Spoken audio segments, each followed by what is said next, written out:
Pessoal, tá iniciando mais uma aulinha. Eu sou o professor Guilherme e hoje nós iremos falar sobre bacias sedimentares. Professor, tô voando. Vai no slide anterior, nas aulas anteriores, procura lá estrutura geológica da Terra, estuda os crátons e dobramentos modernos. Depois você vem para cá, tá certo? E aí você vai entender tudo, para não ficar boiando. Tranquilo? Bacias sedimentares são formações rochosas localizadas em áreas de depressões relativas ou absolutas. Professor, o que é uma depressão relativa? É quando eu estou triste? Nada a ver. Pelo amor de Deus. Depressão relativa nada mais é do que uma depressão que está acima do nível do mar. Ou seja, um afundamento no relevo, mas que está acima do nível do mar. Eu vou mostrar para vocês. Depressão absoluta, o Brasil não tem. É uma depressão abaixo do nível do mar. Exemplo, Holanda. A Holanda está numa depressão absoluta, ou seja, ela corre um grave risco de ser inundada. Para isso, ela constrói diques que protegem o seu território da entrada do mar. Beleza? Caracterizam-se por serem formadas a partir da deposição de material sedimentar ao longo de milhões de anos. Faz sentido. Rocha sedimentar, bacia sedimentar. Gente, lembra que no slide, na aula anterior, eu falei que os crátons são formados por rochas ígneas e metamórficas? Então, para você nunca errar no Enem, tem o termo sedimentar, rocha sedimentar, vai em bacia sedimentar. Eu vou dar outro bizu para vocês. Isso aqui, né? Enfim, deposição de sedimentos nos oceanos. Tá vendo aí, né? Como é que se forma? Acúmulo de sedimentos, formação das camadas de rochas sedimentares, e aí você vai ter a sobreposição das camadas e formações das bacias sedimentares. Isso que eu estou mostrando é a descrição. Você dá um pause. Quando as rochas e o relevo desgastam-se, eles transformam-se em sedimentos, que são pequenas partículas rochosas, como a poeira e pequenos detritos. Esses sedimentos, eles são lavados até o fundo do oceano, carregados pelos ventos e principalmente pelas águas das chuvas e dos rios. Esses sedimentos acumulam-se lentamente nas depressões dos oceanos. Em alguns lugares, a pressão das águas dos mares é tão forte que exerce uma força sobre eles capaz de torná-los em composições de rochas.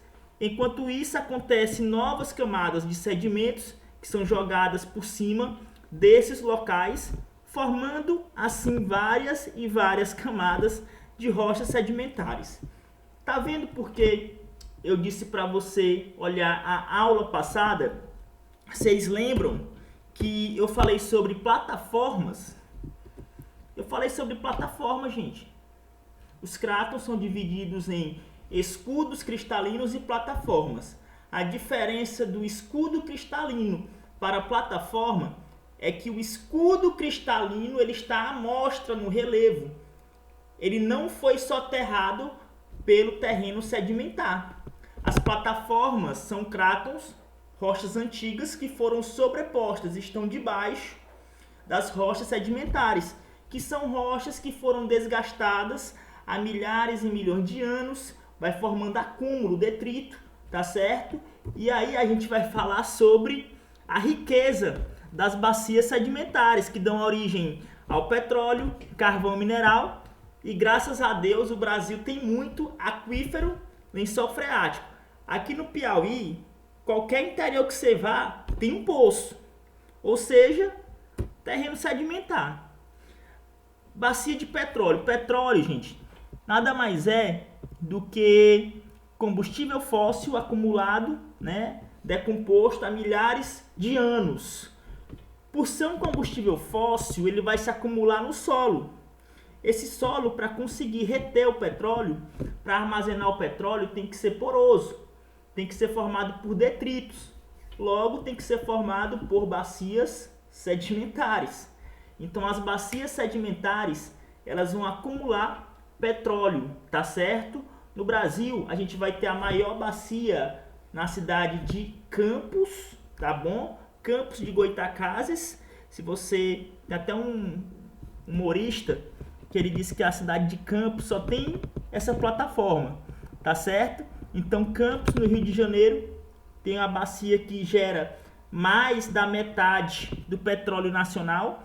Depois você vai ter Espírito Santo e a Potiguar, que são as maiores. Santos está se destacando bastante, mas nenhuma chega aos pés da cidade de Campos, beleza? Professor, como é que se tira o petróleo do pré-sal? Em 2009, eu tinha 17 anos, e aí teve aquele vazamento no México. E uma frase que o Rodrigo Faro falou, que não me sai da cabeça até hoje, tanto que eu vou falar para vocês, é a seguinte: aonde que o ser humano estava com a cabeça quando ele descobriu o petróleo debaixo do oceano? Como é que o ser humano descobre um negócio desse? Não tem nada para fazer. O ser humano, o que é que ele faz? Ele coloca uma plataforma, ele consegue retirar petróleo, tá certo? A 3.000 metros, 4.000 metros de profundidade. E o problema é o seguinte, é quando esse petróleo ele vaza. E aí quando vaza, você pode até ver um slide que eu recomendo, que é problemas ambientais referentes ao 9º ano. Eu estou falando sobre vazamento de petróleo. Você pode ir lá e dar uma olhadinha, tá certo? É assim que o petróleo do Brasil é retirado. Em relação aos aquíferos, professor, o Brasil é muito rico em água, sim, demais. Água no subsolo. É só lembrar que o Brasil ele é 64% formado por bacias sedimentares, logo ele vai ser rico em água. Aí eu estou vendo aqui 2 aquíferos, Alter do Chão e Aquífero Guarani. Eu estou percebendo que o Aquífero Guarani é bem grande, é o maior. Não é. Nem tudo que parece é. Alter do Chão foi descoberto há pouco tempo, que é mais denso. Ele tem mais água do que o Aquífero Guarani. Embora ele seja menor, ele é mais profundo. Então faz sentido. O Aquífero Guarani, ele está em vários países. Então ele está no Brasil, na região sul e sudeste. Está na Argentina, no Paraguai e no Uruguai. O grande problema do Aquífero Guarani, ou do Guarani, são os impactos ambientais, principalmente nas grandes cidades. Então você tem informação de lixões, aterros sanitários, cemitérios, que tem a decomposição de matéria viva, tá certo? Então você vai... Viva que eu digo orgânica, gente. Tá certo? Matéria orgânica, né? Não estou falando de plástico e nem de vidro. E aí vai soltar um líquido chamado chorume. Esse chorume ele vai penetrar no solo, vai penetrar no aquífero e vai contaminar a sua água. Então o aquífero Guarani, infelizmente, ele está bem contaminado. Infelizmente, é uma perda, assim, lastimável. A respeito das bacias sedimentares, avalie as proposições a seguir.